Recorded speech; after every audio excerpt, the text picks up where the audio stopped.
சிவா திருச்சிற்றம்பலம். தென்னாடுடைய சிவனை போற்றி, எந்நாட்டவர்க்கும் இறைவா போற்றி. நமச்சிவாய வாழ்க, நாதன் தாள் வாழ்க.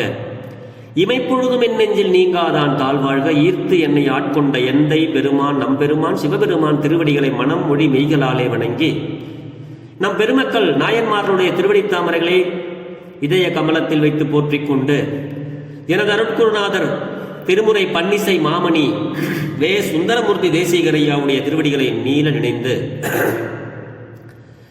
திருமுறை சென்னறிக்குள் என்னை ஆற்றுப்படுத்திய அடியார் பெருமக்களது திருவடிகளை வணங்கிக் கொண்டு மற்றும் அடியார் பெருமக்களது திருவடிகளை வணங்கிக் கொண்டு, பெரும்பற்ற புலியூரானை பேசாத நாள் எல்லாம் பிறவாத நாளை என்ற அருட்சிந்தனையில் இன்றைய தினம் திருநாவுக்கரசு பெருமானார் திருவடி போற்றி, திருநாவுக்கரசு பெருமானார் திரு குறுக்கை வீரட்டானம் என்ற தலத்திலே அருளிய ஒரு பாடலை, ஒரு பதிகத்தில்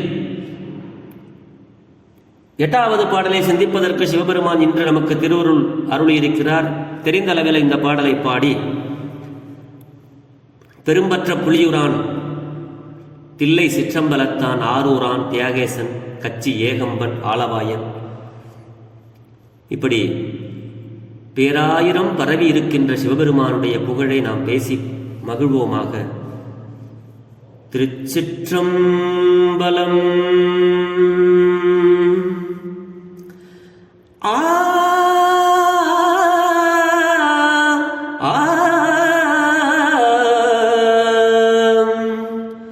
நிறைமறை காடுதன்னில்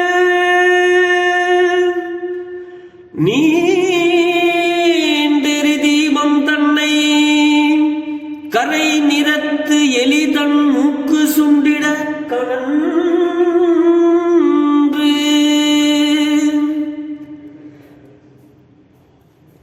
நிறைமறை காடுதன்னில் நீண்டெரி தீபம் தன்னை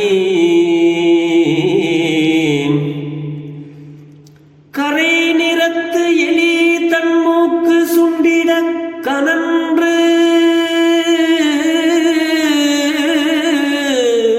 தூண்ட நிறை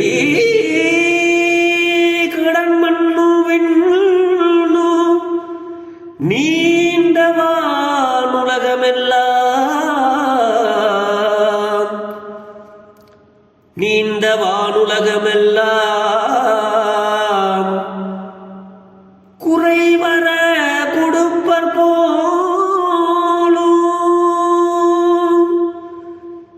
குறைவர கொடுப்பர் போலும் குறுக்கை வீரட்டனாரே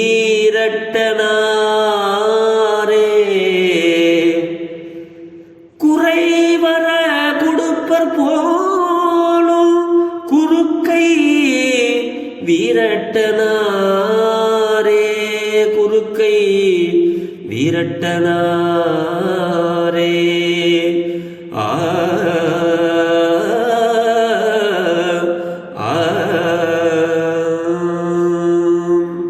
திருச்சிற்றம்பலம். நிறைமறை காடு, இந்த மந்திர சித்தி நிறைந்த வேதங்கள் பூசித்த மறைக்காடு, வேதாரண்யம்.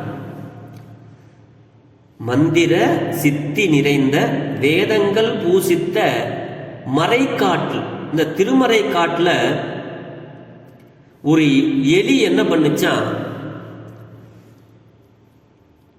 தெரியாம சாமியினுடைய கர்ப்ப கிரகத்துக்குள்ள அந்த மூலஸ்தானத்துக்குள்ள போயிடுச்சு. போன எலி அங்கேயும் எங்கேயும் சுத்தி பார்த்து கடைசியா சுவாமிக்கு எரிஞ்சுக்கிட்டு இருக்க அந்த அணையா விளக்கு ஒன்று எப்பவுமே சுவாமி கிட்ட எரிஞ்சிட்டு இருக்கும். அந்த விளக்கு அணையிற மாதிரி இருந்தது. இந்த எலி அந்த விளக்குல அப்படியே நேராக கிடுக்கிட்டு முடியாது. அந்த எலிய அந்த என்ன பண்ணுச்சு, அப்படி லேசா மூக்கால அப்படி ஒரு தூண்டி விட்டு இன்னும் கொஞ்சம் பிரகாசமா எரிய வச்சுது. சுவாமி பார்த்தார், ஆஹா, அணைய போற விளக்க இந்த எலி இப்படி மூக்கால எரிய வச்சிருக்குதே அப்படின்னு நினைச்சாராம் பெருமான். அதுக்கு எப்படி ஒரு வாழ்வை கொடுத்தார் தெரியுமா? அடுத்த பிறப்பு மாவழி சக்கரவர்த்தியாக கொடுத்து அந்த நிறை கடன் மண்ணும் பின்னும் நீண்டவான் உலகமெல்லாம் குறைவர கொடுப்பர் போலும் அப்படிங்கிறாரு சுவாமி. அந்த திருமறைக்காட்டுல நீண்டு எரியும் திறத்தாகிய விளக்கினை கருத்த நிறத்தை உடைய எலி தன் மூக்கினை அந்த தீப்பிழம்பை சுண்டிட, அதாவது லேசா அப்படி எரிய வச்சு, அதனால வெகுண்டு திரியை தூண்டி விளக்கு நல்ல ஒளியோடு எரிய செய்ய அந்த எலிக்கு மறுபிறப்பில் கடலால் சூழப்பட்ட நில உலகம், இந்த உலகத்தை நீ ஆளுப்பா மகா மாபலி சக்கரவர்த்தியா, அதோடு மட்டுமல்ல தேவர் உலகம், தேவலோகத்துக்கு தலைவராக அவரை போட்டார் அடுத்த பிறப்பில். நீண்ட மேலுலகங்கள் ஆகியவற்றை எல்லாம் ஆளுமாறு எந்த குறையும் இல்லாமல் அவருக்கு ஒரு அருளை வழங்கினார் இந்த குறுக்கை வீரட்டானத்தில் இருக்கிற சிவபெருமான். அப்படிங்கிறத தான் இந்த பாட்டில் நமக்கு அருளுகிறார். நிறைமறை அப்படின்னா நிறைமொழி மாந்தர்கள், ஆணையில் கிளந்த மறைமொழி, குறைவிலாத குறைவிலா நிறைவே கோதிலா அமுதே அப்படின்னு சொல்லி அருளாளர்கள் சொல்லுவாங்க. அந்த மாதிரி சிவபெருமான் எந்த குறையும் இல்லாதவர், குறைவிலா நிறைவினாகிய பரமசிவனாருக்கு செய்யப்பட்ட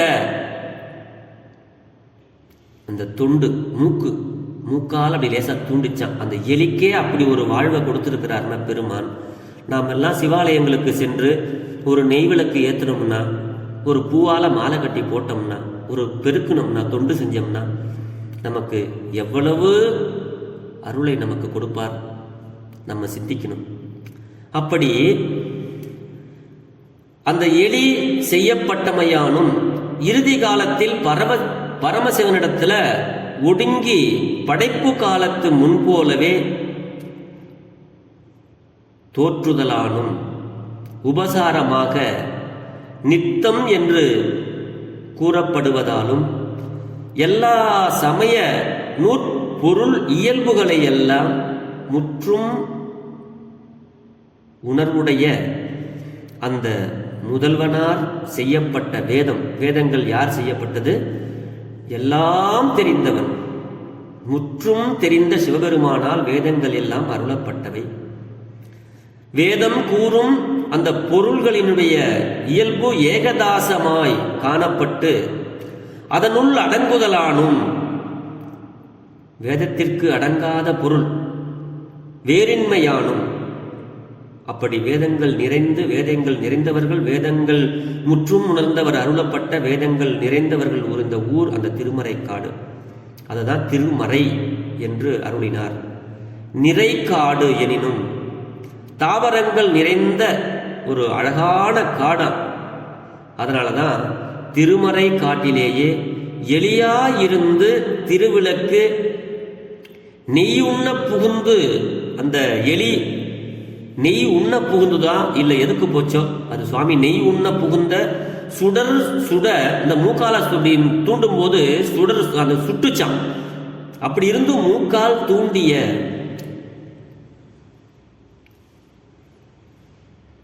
அந்த எலிக்கு புண்ணியத்தின் பயனாக மறுபிறப்பில் 3 உலகங்களையும் ஆளும் மாவழி வேந்தனாக, மாவழி சக்கரவர்த்தியாக அருள் செய்தார் சிவபெருமான் என்ற வரலாறு இதில் குறிப்பிடப்பட்டது. அதான் நீண்டவான் உலகம் பேரின்ப ஒளி. அப்படி ஒரு வாழ்க்கையை சிவபெருமான் இந்த மாவழி சக்கரவர்த்திக்கு அருளினார். அன்பர் பெருமக்களே, நாளைய தினம் மகா சிவராத்திரி. அம்பிகைக்கு 9 ராத்திரி நவராத்திரி, சிவபெருமானுக்கு ஒரே ராத்திரி சிவராத்திரி. இப்படி இந்த சிவராத்திரி நன்னாளில் சிவபெருமானை கோயிலுக்கு சென்று தரிசிக்க இயலாதவர்கள், நேரம் கிடைப்பவர்கள் ஆலயத்திற்கு சென்று வழிபடலாம். நேரம் இயலாதவர்கள் வீட்டுக்குள்ளேயே மந்திர ஜபம், நமசிவாயத்தை ஓதுதல், தேவார திருமுறைகள் படித்தல், சுவாமி வீட்டில் இருந்தால் வீட்டில் கூட நம்ம அபிஷேகம் பண்ணிக்கலாம். அப்படி இந்த சிவராத்திரியில் சிவனுக்கு உரிய ராத்திரி ஆகையினாலே அன்பர் பெருமக்கள் 12 திருமுறை நூல்களையும் மந்திர ஜபங்களையும் செய்து சிவராத்திரி நன்னாளில் நல்லருள் பெற்று நலமுடன் வாழ வேண்டும் என்று இறைவனிடத்திலே விண்ணப்பம் செய்து பெரும்பற்ற புலியூரானை பேசாத நாளெல்லாம் பிறவா நாளே என்ற அருட்சிந்தனையை நிறைவு செய்கிறேன். ஜெர்மனியில் இருந்து சிவபாலா. குறைவில்லாத உயிர்கள் வாழ்க, மேன்மைகள் சைவ நீதி விளங்குக உலகமெல்லாம், இன்பமே என்ன ஆளும் துன்பமில்லை, ஆளவாய் சிவனடியே சிந்திக்கப் பெற்றேன் நானே, ஆழ்க தீயதெல்லாம் அரண்நாமமே சூழ்க, வையகமும் துயர் தீர்கவே. சிவா திருச்சிற்றம்பலம். அடியார் பெருமக்களே, சிறிய குறிப்பு. அடியார் பெருமக்கள் ஆங்காங்கே 10 பேர் சேர்ந்து ஒரு திருக்கூட்டம், 10 பேர் சேர்ந்து ஒரு திருக்கூட்டம் அப்படின்னு தனித்தனியா பிரிஞ்சு சிவனடியார்கள் எல்லாம் சிவத்தொண்டு செய்து கொண்டு வருகிறார்கள். அது சிவனருளே என்பதை யாம் உணர்வோம். இருந்தாலும் அடியார்கள் நமது தமிழ்நாட்டில் எவ்வளவு பேர் இருக்கிறார்கள், வெளிநாட்டில் வாழ்கின்ற அடியார் பெருமக்கள் எவ்வளவு பேர் இருக்கிறார்கள், நாம் எல்லாம் முதலில் அடியார் என்ற ஒரு போர்வைக்குள் நாம் வருவோம் என்பதற்காகவே உலக சிவனடியார்கள் திருக்கூட்டம் என்ற ஒரு அமைப்பை ஏற்படுத்தி அதில் அனைவருக்கும் நானும் சிவனுக்கு அன்பு செய்பவன், நான் ஒரு அடியான் என்பதை, நாளைக்கு கோயிலை இடிக்கலாம், கோயிலே இல்லாம பண்ணலாம், என்னென்னமோ கோயிலில் அக்கிரமங்கள் செய்யலாம், அதுக்கெல்லாம் ஒரு நானும் இதில் ஒரு உறுப்பினர், எனக்கும் அதில் பங்கு இருக்கு அப்படின்னு ஒரு உறுப்பினர் கார்டை வாங்கி எங்கள்கிட்ட சிவனடியார் இவ்வளவு பேர் இருக்கிறார்கள் என்பதை நாம் பதிவு செய்தோமேயானால் நாளை நடக்கக்கூடிய அக்கிரமங்களுக்கு, நம்ம சிவ வழிபாட்டுக்கு நிந்தனை செய்பவர்களுக்கெல்லாம், ஆகா இந்த திருக்கூட்டத்தில் அடியார் பெருமக்கள் இவ்வளவு பேர் இருக்கிறாங்க, உலகம் முற்றிலும் இருக்கிறாங்க, இவங்கள்கிட்ட நம்ம எதிர்க்கக்கூடாது அப்படிங்கிற ஒரு பயம் அவர்களுக்கு வரும். சிவபெருமான் பார்த்துப்பார் பார்த்துட்டு தான் இருக்கிறார். இருந்தாலும் அவர் நம் மூலமாக அவர்களுக்கெல்லாம் பயத்தை உண்டாக்குவார். எதுவுமே செய்யலைன்னா எதுவுமே கிடைக்காது. நாளைக்கு நம்மளுடைய இந்த சைவ சமயம் இருக்குமா அப்படிங்கிற ஒரு கேள்விக்குறியில் போய் கொண்டிருக்கிறது நம்மளுடைய நாடு. ஆகையினாலே அன்பர் பெருமக்கள் அனைவரும் வெவ்வேறு வாட்ஸ்அப் குரூப்பாக இருக்கட்டும், அடியார் திருக்கூட்டங்கள் வெவ்வேறு பெயரில் இருக்கட்டும், ஆனால் எல்லாம் முதலில் சிவனுக்கு அன்பு செய்பவர்கள் என்ற ஒரு போர்வைக்குள், ஒரே கோட்பாட்டுக்குள் வந்து அவரவர்களும் ஒரு பதிவு செய்து கொண்டு, இதற்கு காசோ பணமோ எதுவுமே நீங்கள் எதிர்பார்த்து இதை செய்யவில்லை. நாளைக்கு நடக்கக்கூடிய சிவ நிந்தனைகளுக்கு நாமும் ஒருவன் ஆதரவு தெரிவிக்க இருக்கிறோம் என்ற ஒரு பதிவினை நாம் பதிவு செய்வோம். ஆகையினால் உலக சிவனடியார் திருக்கூட்டத்தில்